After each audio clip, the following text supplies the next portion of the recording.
Balatong isa may. Hello, ate! Ngayon nga mga auntie ay pupuntahan namin yung mga nagpa-vlog ng munggo na nag-comment sa post ko.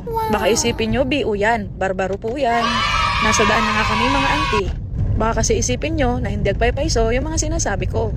Masarap nga ang munggo, lalo sa panahong ganto. Yung agpa-vlog ka ng nagado, tapos maghapon ng sidayo. Nabsog na ang pamilya nyo, nakatipid pa kayo.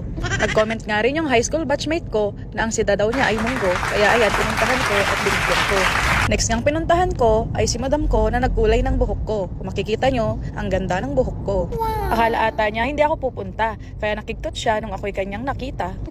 Kaya ang madam ko tuwang-tuwa. May pangsagpaw na siya at pulutan mamaya. Tumagragsak nga ang puso ko pag nakikita ko yung mga isam sa mga mukha nyo.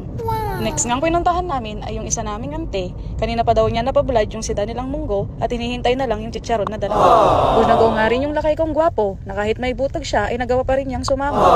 Niyaya pa nga kami ng ante namin sa kusina nila para ipakita yung sida nila. Totoo nga, munggo ang ulam nila. At dapay marunggay nga kadwana, nagsustansya ti si dada. Kaya sa mga susunod na magpapablad dyan ng munggo, abang-abang kayo sa post ko para mabigyan ko rin kayo ng pagsagpaw nyo.